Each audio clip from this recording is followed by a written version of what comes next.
I'm Micheline Pitt, and I collect art and collectibles based on the 1935 Bride of Frankenstein film. The Bride of Frankenstein.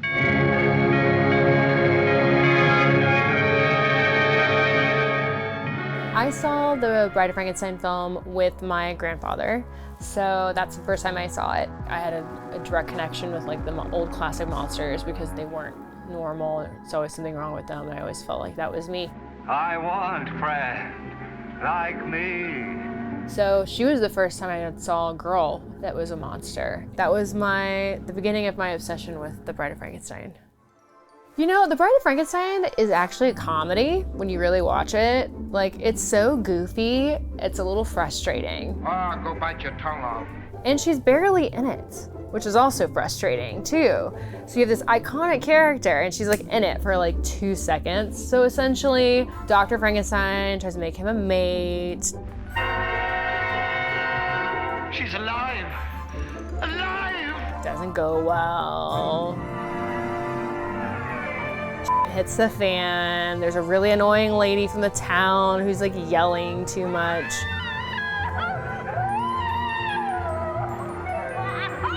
And that's pretty much it. That's Bride of Frankenstein. You know, I feel like the Bride of Frankenstein collectibles is like anything else. When Star Wars came out, there was one Princess Leia action figure and then in a case. And then that one was so rare because they didn't make that many of them. Same thing happens with the Bride of Frankenstein. They really don't make that many figures of her because she didn't have a lot of scenes in the film. There's not a lot of stuff to pull from. And we don't have a lot of other female monsters. Like, we really don't. So not only do you only have one girl, but then you barely have any toys or figures of her. I think people always focus on Frankenstein's monster and never really her. But I do think that she's as sought after and people are as interested in her as like Wonder Woman, as, you know, Princess Leia. You have to make the product for people to really be able to support it. I think my favorite scene is when they like go to hold hands and she stares and she's all stretched out and she screams.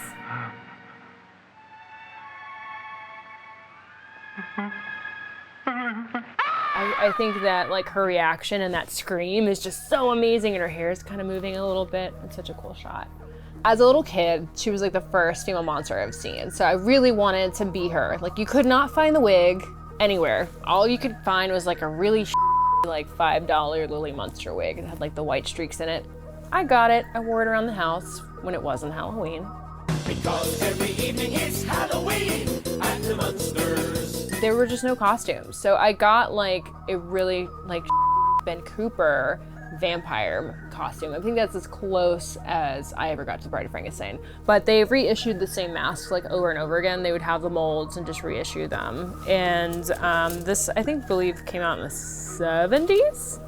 And they always had some gimmick with all their masks. And they were just like the crappiest, cheap little plastic masks. But, you know, here it is. It's got even like a Bride of Frankenstein kind of stitch thing, but this was a vampire. This is as close as I got to the Bride of Frankenstein, was Ben Cooper's vampire mask. Such a bummer. I didn't have a cool parent that like was really handy at making custom, you know, Halloween costumes. I asked to be a werewolf one year and I looked like a Cocker Spaniel. It just wasn't gonna happen for me when I was a little kid. Like, I was not gonna get to be something scary, and definitely wasn't gonna be the Bride of Frankenstein. Elsa, she was so beautiful. You know, you see these behind the scenes photos where she's touching up her makeup with a compact, and that's just like an iconic image. She was so striking, and the makeup and everything was really kind of pretty and interesting. That you'll see a lot of that, like I feel like in the punk scene, like Susie and the Banshees, as well as the goth community too. You'll see that interesting eyebrow shape, and then the stripe in the hair, and the fair skin. You know, she had the red lips. Like, it just had an iconic look. So when you really break it down for women's makeup that have iconic looks, like for me, like you had Cleopatra, you have the Bride of Frankenstein. As I got older, I actually met Rick Baker at an art show and hit it off with him and his wife. And he contacted me shortly after through Halloween Town and asked me if I'd be interested in working with him on a project. And I'm like, it's Rick Baker. Yeah?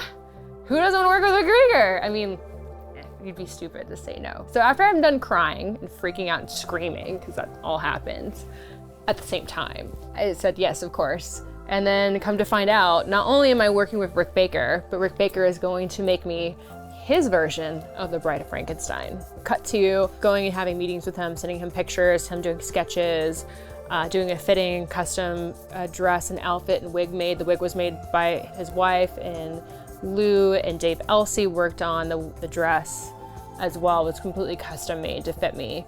And everything was from Rick's imagination. Like, he created this entire character and didn't use any prosthetics. It was all done with like traditional beauty makeup for a MAC Cosmetics campaign he did for Halloween in 2013. So while he's putting on the makeup, I had to sit completely still, and I got to sit in the mirror and watch him work, you know? And it's just like, you're in Rick Baker's studio before he closed down Cinovation, in his private makeup studio, where he's done Angelina Jolie's makeup, you know, he did the Wolfman makeup there, the Grinch, like every big feature film, like where he did his test makeups, were all in that chair in that room. And, you know, just kind of seeing his personal collection and watching him work, it was, that to me was more surreal than like looking at myself, because I wasn't even focused on myself. I was focused on watching him work and being in that environment and having those memories and those moments that, like, I knew that he was going to be closing the studio down and selling the building. So this was like kind of the last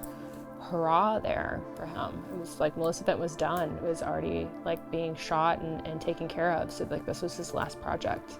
He drew the drawing of me as the Bride of Frankenstein, and these were special invitations that MAC Cosmetics sent out to special guests for his masterclass. And I actually flew to Paris to be his model for that class specifically. And I believe these are the invitations that were sent out. But this is really special. I mean, how many people can say that they have a portrait that Rick Baker drew of them?